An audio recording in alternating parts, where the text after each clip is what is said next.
dating Pangulong Rodrigo Duterte pumirma na sa bank waiver? O teka muna, baguhin po nating words. Hindi po pumirma na, nakapirma na dun sa bank waiver.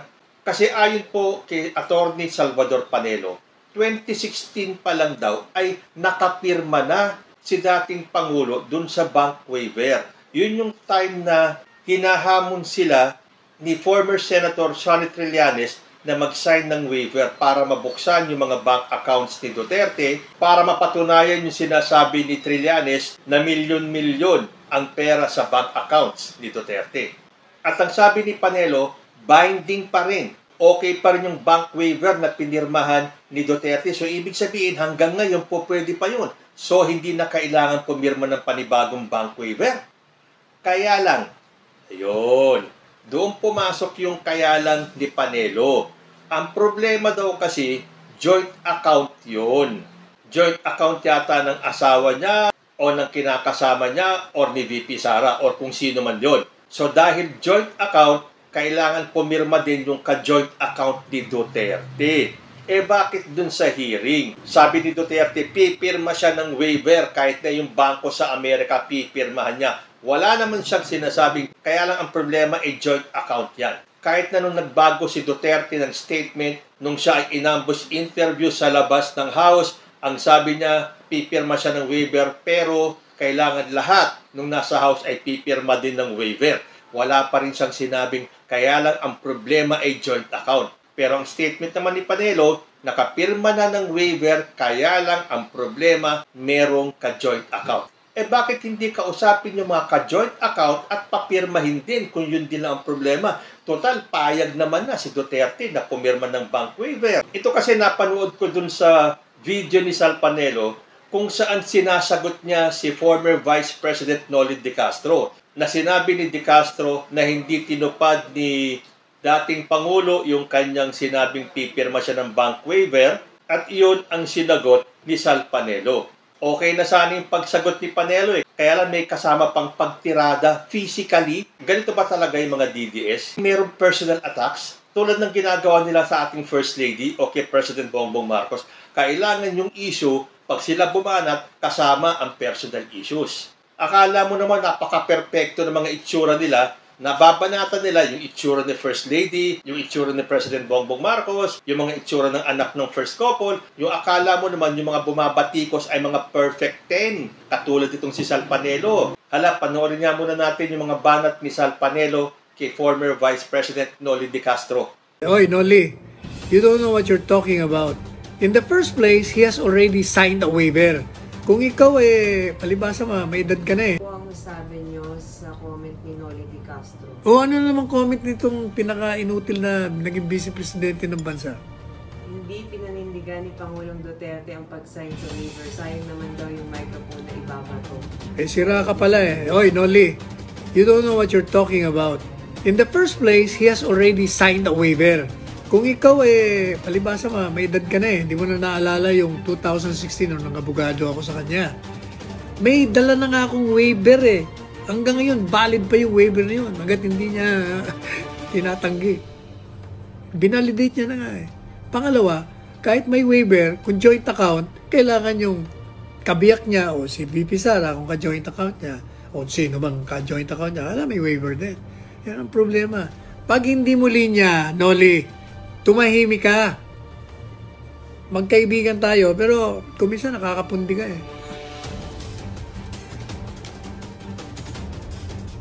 Hindi lang kumisa, kadalasan. Gumaya lang nga, alam mo yung pananamit niya?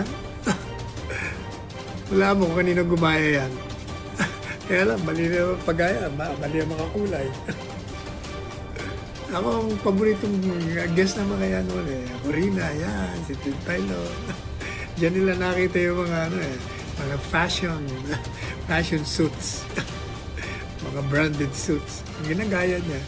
Kaya lang, Noli, kung sino man ang fashion stylist mo, yung mga kulay combination mo, ako, Diyos ko, ano ba yan? Ayan, nakatsawan tuloy. Kaganda-ganda kasi hindi kita sinasaling. Hindi kita pinupulaan o pinupuna. Kasi nga, Wala naman akong nakita ng mga nakaraan na dapat ipula sa'yo. Pero ngayon, lately, hindi magaganda ang mga banat mo eh. Gaya nung akala mo kung sino kang yung parang binubuli mo o niyayari mo yung isang abogado. Mali yun. Ngayon naman, bumabanat ka na naman. Hindi pa pwede yan, Noli. Mabuti na yan. Pinupuri kita kaysa binibira kita. Yun din ang sabi ko kay Martin eh. Sabi ko, Martin, mas maganda, gusto mo maging presidente, mas maganda pinupuri kita sa programa mo kaysa kinikriticize kita. Huwag kang bastos. Wala, binanatan ka ni Noli de Castro. Wala ka daw isang salita. Bakit daw? Sinabi mo, sasayang ka ng waiver, tapos kinukontra mo. Kaya binira ko siya, sabi ko, Noli, ikaw ang pinaka-inutil na vice presidente ng bansa eh. Nagsasalita ka nang hindi mo alam. Alam mo ba ako na yung waiver ni Presidente Duterte, matagal niya nang ginawa yon nung 2016 pa. Kinover mo pa nga ako ko. Di ba nagbigay ka ng waiver? Tanda mo yung waiver? Kaya lang hindi ka ako nirelease kasi joint account. Yung isa, anak niya. Kaya yung bangko, hindi nirelease. Pero sa totoo lang, pinarelease niya pa rin. Ang laman ng kanyang bangko ay 15 or 16,000 pesos lamang. Hindi ba? O ayan, hindi ba? May personal atake pa si Panelo na akala mo naman napakagwapong lalaki ni Panelo. Na akala mo naman hindi rin siya matanda na. Na akala mo si De Castro lang ang tumatanda. Anong akala ni Panelo sa sarili niya? Youthful pa rin siya? Forever young? Babayaran natin si Panelo. Kung sa tingin ni Panelo hindi siya mukhang matanda, di okay na lang yun. Kanya-kanya naman po tayo ng pag-perceive sa sarili natin. Ang kaso lang nito, akala ni Panelo, patuloy nilang maloloko ang taong bayan. The fact is, ang naniniwala na lang sa mga DDS, sa mga katulad ni Panelo, ay ang mga supporters ni Duterte na kung titingnan natin sa mga balita ay 15% na lang. Paano naman hindi magiging 15% lang? Kung aalisin natin 15% na mga sumusuporta kay Duterte, alisin din natin yung kay BBM. Hindi na naman kasi DDS and BBM yan eh.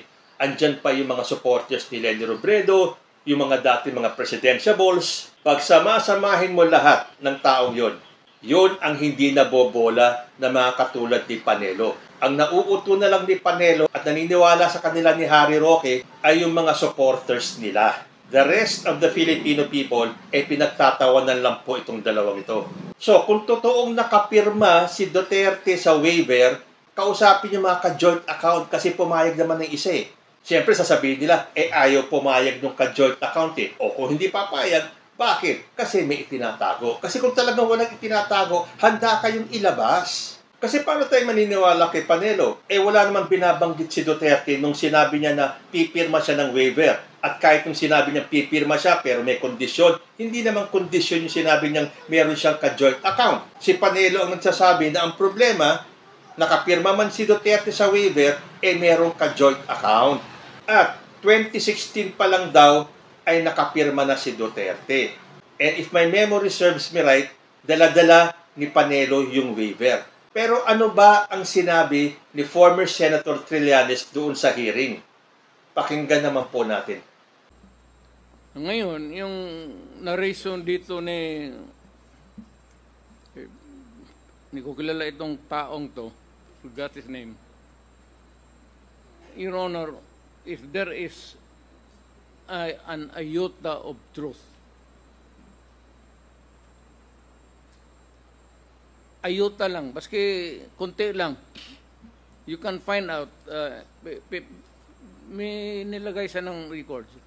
Now, I'm willing to execute an affidavit or kayo na lang to summon the banks pursuant to my waiver. Kung may totoo lang baski isa, I will hang myself in front of you. You can summon, I will sign a waiver, all banks. Pati yung World Bank ng Amerika. Kung may isang totoo lang nakiting, I will resign and I will ask my daughter to resign and everybody in the family. That is my guarantee. And I will hang myself. Ganito lang po because Senator Trillanes presented yung mga bank accounts. May I ask this former senator, how did you acquire these documents, bank documents? Nung campaign po noong 2016, meron pong nag-abot sa aming opisina na ang pangalan po niya ay Joseph De Mesa, in-identify niya. So sinabi niya, meron siya mga dokumento na pwede namin tignan. So kampanya po yon, hindi po namin nabigyan ng atensyon until siguro a few weeks after, nakita ko po, yun pong nandoon, iba't ibang accounts. Then chinek namin, vinalidate po namin kung totoo yun. No? So may mga nagdeposito po na doon sa iba't ibang accounts ni Duterte. Tapos totoo nga, legitimate po. Then, nung kampanya, nilabas ko po ito at inamin mismo ni Duterte na totoo daw kasi una, dinideny po nung kanyang spokesman, but eventually, nung na-corner na siya, inamin niya. No? Tapos, hinamon din niya po kami na magbibigay din siya ng waiver. It's the very same dare na sinasabi niya ngayon, o bluff na sinasabi niya. At ano po, ako po ay nagpakita dun sa BPI branch na yon sa Julia Vargas, pero siya po hindi sumipot. Ang sumipot sa kanya, itong si Panelo.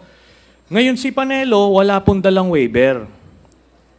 Ang nilabas niya, special power of attorney na may specific conditions. Ngayon po, natapos na lahat yung kampanya, presidente na siya, ni ay ni oy, wala na po nangyari doon. Kaya ito po, inadmit niya na yung mga dokumento na yan. Inadmit ayan, maliwanag yung sinabi ni Trillanes na sumipot si Trillanes sa usapan nila pero si Duterte hindi, ang dumating si Panelo. At ang daladala, hindi yung waiver kundi special power of attorney. Ngayon, sino ang paniniwalaan natin sa dalawa? Si Panelo na nagsabing nakapirma na si Duterte way back 2016, kaya lang may problema, may ka-joint account, o itong sinasabi ni Trillanes na wala namang dalang waiver. Si Panelo, nung nagkita sila doon sa meeting place nila, alam nyo, kawawa na lang itong mga katulad ni Panelo. Patuloy nilang niloloko ang taong bayan. Akala nila, naniniwala naman sila sa panloloko nila, sa mga fake news nila. Hindi na po umuubra yun eh. Wala na pong naniniwala sa kanila. Sila hindi nakakapareho na sinasabi. Hindi ba sa video parang may part na kausap pa ni Panelo, si dating Pangulo? So sino ang paniniwalaan natin? Nakapirma ba o hindi? Pumirma, kaya lang may problema dahil may ka-joint account? Tandaan po natin, maaring nabudol tayo ng mga Duterte once, twice, pero hindi po habang buhay na maloloko nila tayo. Again, ang maloloko lang nila, ang mauuto lang nila, ang maniniwala lang sa kanila ay ang mga DDS. Na kahit na nagdudumilat na lahat ng mga aligasyon, lahat ng mga akusasyon, at marami nga hindi na akusasyon eh. Dahil si former president na umamin mismo sa mga taong napatay niya, na mga pinapatay niya, at sa mga krimen na naganap sa kanyang EJK. Kumpara sa kanila, the best president pa rin, si Rodrigo Duterte, kayo-kayo na lang ang mag-utuan. Hanggang kailan uutuin ng mga DDS led by Salvador Panelo ang sambayanang Pilipino? O naniniwala kayo na sila-sila na lang ang nag-uutuan? Comment lang po down below at magbabalik ang usapang Tito Manny. Diyos ti Agnina.